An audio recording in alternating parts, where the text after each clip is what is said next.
Apprendre que le conseiller spécial du président de la République, M. Hortefeux, ancien ministre de l'Intérieur, a eu accès à des pièces d'un dossier d'instruction qui ont justifié qu'il appelle une personne mise en examen et auparavant gardée à vue pour, je cite, dire « je te raconterai, mais ils ont énormément de choses » et dire que, lui prévenir que sa femme savait beaucoup de choses sur ses activités, que ce monsieur qui est toujours conseiller spécial de Nicolas Sarkozy soit aujourd'hui l'objet d'une enquête préliminaire pour subornation de témoins, dit la gravité de ce qui est ce grand scandale d'État de l'hypothèse de rétrocommission qui aurait pu financer la droite française et la campagne d'Édouard Balladur en 1980.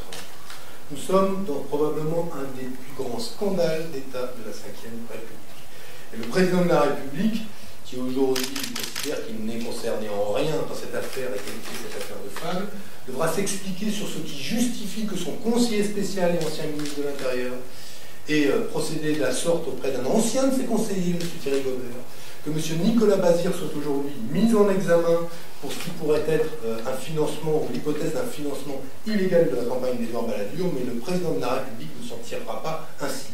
Manifestement, là, cette fable est en train de devenir un mauvais cauchemar pour ce qui le concerne, mais moi je voudrais dire que dans cette affaire que nous pointons à cette tribune depuis longtemps, et sur laquelle travaillent de nombreux journalistes d'investigation, sur laquelle travaillent aujourd'hui des juges, et qui travaillent en recherchant non plus seulement l'hypothèse, en ne cherchant pas à expliquer l'hypothèse de l'attentat de Karachi comme la conséquence de ce qui aurait été un attentat islamiste, mais peut-être comme un attentat lié à l'interruption des commissions par le président de la République Jacques Chirac à l'époque, parce que ces commissions auraient fait l'objet de rétrocommissions qui seraient venues financer le camp baladurien.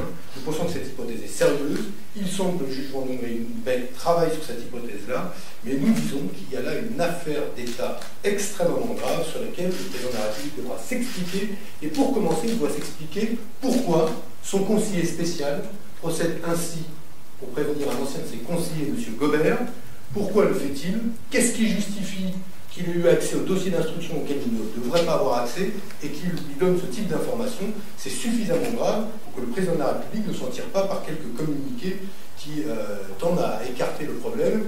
C'est manifestement qu'il règne au sommet de l'État aujourd'hui un sentiment d'impunité qui permet à certains de se croire tout permis et de se croire tout permis au point d'avoir accès à des dossiers comme ceux-là et de pouvoir essayer d'enterrer les affaires comme il l'aurait fait, ou pourrait l'avoir fait, pour ce qui concerne M. Hortefeux en lien avec M. Gobert. Donc le président de la République, je le redis, devra s'expliquer. C'est pour nous une exigence, puisqu'il parle de République irréprochable, qu'à la toute fin de son mandat, il s'applique à lui-même ce slogan, ce serait bien. Voilà. Nous avons toujours dit que nous pensons que ce mode de scrutin était antidémocratique. Le fait que nous gagnions malgré ce mode de scrutin ne nous enlève rien à ce que c'était nos convictions d'avant. Nous pensons qu'il faudra une grande réforme institutionnelle, qu'il faudra une nouvelle étape de la décentralisation. Et tout ça sera sur la table du futur gouvernement de gauche si nous l'emportons en 2012. Une commission d'enquête, effectivement, la nouvelle majorité au Sénat aura le pouvoir de une commission d'enquête parlementaire. Je ne sais pas si une commission d'enquête parlementaire peut être désignée dans le cadre d'une instruction en cours, je ne crois pas. Ce qui fait que c'est aujourd'hui, par exemple, sur Karachi, pas possible. Ça peut être sur des sujets qui seraient périphériques, mais sur le contenu, dès lors qu'il y a une instruction en cours, cette possibilité n'est pas ouverte, mais il y a d'autres sujets sur lesquels on peut imaginer. Oui, mais on verra, il est clair qu'il y a d'autres sujets sur lesquels des commissions d'enquête parlementaires pourraient se justifier. Pour l'instant, mais on verra avec la majorité parlementaire, je pense que ce n'est pas tant les sujets qui manquent en ce moment, mais la majorité en décidera, c'est pas ce pupitre au lendemain de l'élection que je vais vous donner l'ordre dans lequel ce sujet-là pourrait venir à l'ordre du jour. C'est une stratégie, Non, il n'y a pas de stratégie pour l'instant arrêtée. La seule stratégie arrêtée, je peux vous la dire, elle a été dite hier par le président du groupe socialiste Jean-Pierre Bel, elle est répétée, nous en parlions ce matin même au téléphone.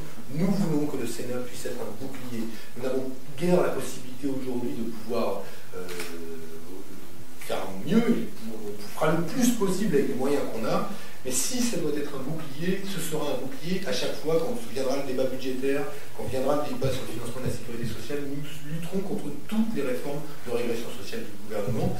Et après, il y a un pouvoir d'initiative, notamment lié à ces commissions d'enquête, mais je ne peux pas vous dire, à cette seconde, on n'avait pas prévu à la lettre d'avance les sujets sur lesquels il pourrait y avoir des commissions. Et à 7 mois de la présidentielle, vous estimez qu'il y a beaucoup de sujets sur lesquels vous pourriez... je pense qu'il y a beaucoup de sujets sur lesquels il y a besoin d'en savoir un peu plus. J'aimerais en savoir beaucoup plus, moi, sur le financement de la campagne d'Édouard Balladur. J'aimerais en savoir beaucoup plus sur la réalité ou pas du fait que le directeur de cabinet de l'époque, M. Balladur, allait en Suisse avec M. Takedine et M. Gobert, est-ce que c'est vrai ou pas, chercher des valises de billets. Et où allaient ces valises de billets? J'aimerais en savoir beaucoup plus. J'aimerais savoir ce que est le rôle exact de Nicolas Sarkozy dans le fait qu'il a autorisé la création d'une société écran au Luxembourg, la société Heinze, etc., et qui aurait pu servir de point de passage à des commissions et éventuellement à des rétrocommissions. Sur tous ces sujets, il y a des questions qui sont posées et par la justice et par le Parti socialiste. Et nous ferons de la même manière que nous l'avons fait dans l'affaire Woerth. Nous poserons des questions. Et bien je les pose. Pour l'instant, le président de la République, il dit c'est une fable, tout ça ne me concerne pas. J'ai l'impression que la fable, elle se rapproche quand même suffisamment du président de la République qu'ils se sentent obligés maintenant de parler de calomnie. Mais personne ne le calomnie. Il y a un juge qui travaille, une opposition qui ne fait que poser des questions, pour l'instant, et il n'y a pas le début, l'ombre d'une calomnie qui concerne le président de la République. Ou alors, si dès lors qu'on commence à mettre en garde à vue un proche de Nicolas Sarkozy, c'est qu'il y aura manipulation, j'ai plutôt l'impression qu'il y a des gens qui sont très informés sur le contenu des enquêtes et qui ne le devraient pas et qui sont dans l'entourage de Nicolas Sarkozy aujourd'hui. Donc s'il y a des gens qui prennent un certain nombre de légèreté, semble-t-il, avec la loi, et le respect de la loi, il se trouve plutôt dans l'entourage actuel du président de la République qu'ailleurs. Et je pense là à Brice Hortefeux, dont je rappelle que l'ex-ministre de l'Intérieur avait déjà connu maille à partir avec la justice.